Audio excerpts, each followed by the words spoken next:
Good evening दोस्तों। तो जैसा कि हम लोग पढ़ रहे थे क्लास 10 और 9 दोनों का चैप्टर अरिथमेटिक प्रोग्रेशन, और उसमें मैंने पार्ट 1 पार्ट 2 दोनों कंप्लीट किया था। उसमें एक पार्ट 1 में मैंने इंट्रोडक्शन ऑफ अरिथमेटिक प्रोग्रेशन बताया था, तो सेकंड पार्ट में मैंने आपको ये सिखाया था कि उसमें क्वेश्चंस कैसे आते हैं, एपी के टर्म्स कितने होते हैं, है ना, और मैंने बताया था एपी के टाइप्स कितने होते हैं। बहुत सारे चीज पर मैंने डिस्कशन किया था। आज हम डिस्कशन करने वाले हैं बेटा प्रश्नों के ऊपर। क्वेश्चन का कैसा आता है, क्या पूछा जाता है, कैसे आता है, क्योंकि ज्यादातर स्टूडेंट को ये समझ में नहीं आता कि क्वेश्चन में है क्या, क्वेश्चन की शुरुआत कहाँ से करें, कैसे पूछा जाता है, कुछ नहीं पता होता। तो आज इसी चीज पे हम आपसे डिस्कशन करते हैं। तो आइए शुरू करते हैं। स्वागत है हमारे यूट्यूब चैनल आरके स्कोर पे, और आज का सेशन शुरू करते हैं बेटा। तो हम स्टार्ट करने से पहले मैं थोड़ी सी बात कर लेता हूँ एपी के बारे में। जैसा कि मैंने एपी का जेंडर टर्म बताया था आपको, ए की पहला टर्म ए होता है, ए प्लस डी होता है, ए प्लस 2d होता है।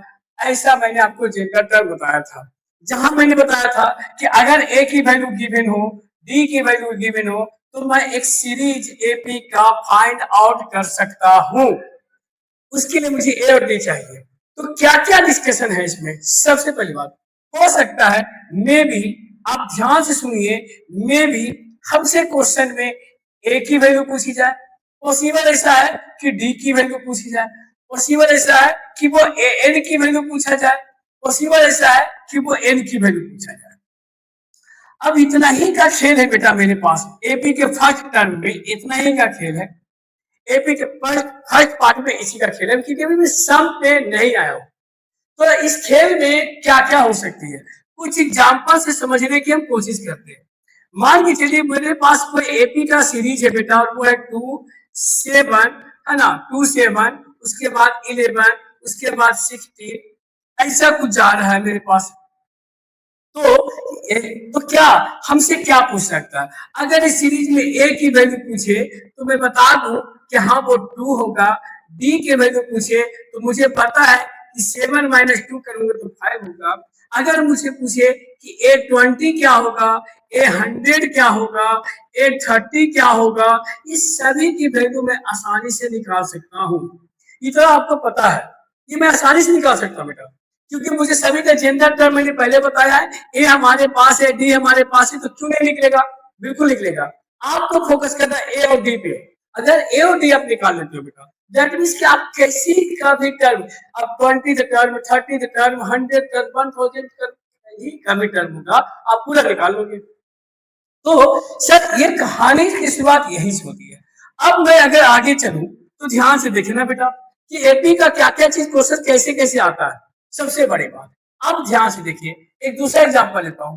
मान लो मेरे पास 3 है, 5 है, 7 है, 9 है, और ऐसा ऐसा कर करके बेटा मेरे पास बहुत सारे टर्म है। मान लो 197 है, ठीक है, 197 है। अब यहाँ पर दो चीज दिया हुआ है, एक तो सीरीज है, और जैसा कि मैंने पिछले वीडियो में बताया था कि ये डिफिनिट एपी है, जिसका लास्ट टर्म पता होता है वो डिफिनिट एपी होता है। अब इसमें मुझे इतना तक तो पता चल गया। अब इसमें से कौन कौन सी क्वेश्चन पूछा जा सकता है, ध्यान सुनिएगा भाई। मुझे लास्ट टर्म दिया हुआ है, दैट मीन्स कि मुझसे एन तो बिल्कुल भी पूछा नहीं जाएगा, पहला बात। फर्स्ट टर्म दिया हुआ है, पूछा जा सकता है, पॉसिबल है। डी हमसे पूछा जा सकता है। अब जिसमें लास्ट टर्म गिवन होता है ना, जिसमें लास्ट टर्म गिवन होता है, ध्यान से सुनना, उसमें हमेशा पूछा जाएगा how many terms are in AP, मतलब इस एपी के सीरीज में कितने टर्म्स है। इस केस में बेटा मुझसे एन पूछा गया है कि एन बताइए कि क्या होगा। यहां भी मैंने एन लिखा था, एन क्या होगा, हाउ मेनी टर्म्स।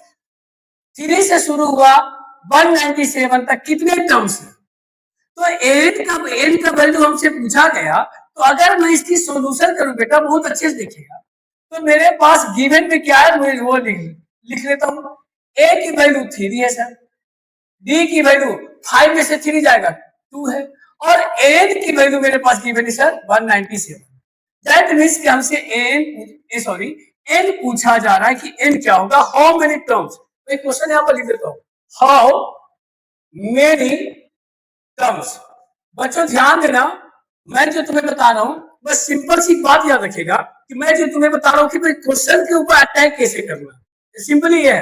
मैं तुम्हें कॉन्सेप्ट दे रहा हूँ, आप अपने NCERT book R S Agarwal R D Sharma जो भी मैंने आपको उठा के देखो, अगर आपका कॉन्सेप्ट क्लियर है आपका क्वेश्चन बनेगा। तो अगर मुझसे पूछा how many terms are in the AP, then में फॉर्मूला लगाया गया है कि हाउ मेनी टर्म्स, मतलब साफ है कि हमसे टर्म पूछा गया है। इसका मतलब है कि उसमें लास्ट टर्म दिया है, और मैंने पहले तुमको बताया बेटा कि जिसमें लास्ट टर्म दिया होगा उसमें नंबर ऑफ टर्म्स पूछेगा, और ऐसे सीरीज वाले एपी को डिफिनिट एपी कहा जाता है। ठीक है, अब देखो मैं क्या करूंगा, हमसे पूछा गया एन क्या होगा, तो बेटा मेरे पास ए बराबर 3 है, बी बराबर 5 है, बी बोल रहा हूं क्या बोल रहा, डी बेटा 5 माइनस 3 कितना हो जाएगा बेटा 2, और एन का वैल्यू मेरे पास है बेटा कितना 197। अब मुझे क्योंकि एन का वैल्यू गिवन है, ए गिवन है, डी गिवन है, तो मैं एन बराबर निकालूंगा, और वो कौन से फॉर्मूला पे, तो सर एक ही तो प्रमास है, एन बराबर a plus n minus 1 into d. अब एन का वैल्यू मेरे पास 197 है बेटा, ए का वैल्यू मेरे पास कितना था 3 है, एन मुझे नहीं चाहिए मैंने रहने दिया, डी का वैल्यू 2 था, 197 में अगर 3 को मैं माइनस कर दूं, ये उधर जाएगा तो 3 होगा, तो मेरे पास n माइनस 1 और 2 बचेगा, यहां से मैं 194 कर दूं तो मेरे पास n माइनस 1 इंटू 2 होगा, और ये 2 से डिवाइड करूंगा तो ये आएगा बेटा 97 is equal to n minus 1। Now n is equal to 97 plus 1 equal to 98, मतलब इस सीरीज में ये जो गिवन सीरीज है 3 5 7 9 इतना, इस सीरीज में टोटल नंबर ऑफ टर्म्स 98 है। यही हमारा पहला कॉन्सेप्ट, मैं कॉन्सेप्ट बाय कॉन्सेप्ट चल रहा हूं, उसके बाद आगे की बात करूंगा, आप स्क्रीनशॉट ले लो फिर मैं आगे बात करता हूं। अब मैं आपको सिखाऊंगा पहला कॉन्सेप्ट क्लियर, दूसरा कॉन्सेप्ट क्या है वो समझते हैं बेटा। दूसरा कॉन्सेप्ट क्या है कि जब मेरे पास मान के चलो कि क्वेश्चन में दिया हुआ है कि आपको एक एपी फाइंड करना है, और एपी बराबर होता क्या बेटा, ए उसके बाद ए प्लस डी, ए प्लस 2d, ए प्लस 3d, ऐसा बहुत सारे मार्क्स, ये हमको एपी निकालना ही निकालना है। इस एपी को निकालने के लिए जरा गौर से देखो कि क्या मुझे ए नहीं चाहिए, क्या मुझे डी नहीं चाहिए, चाहिए।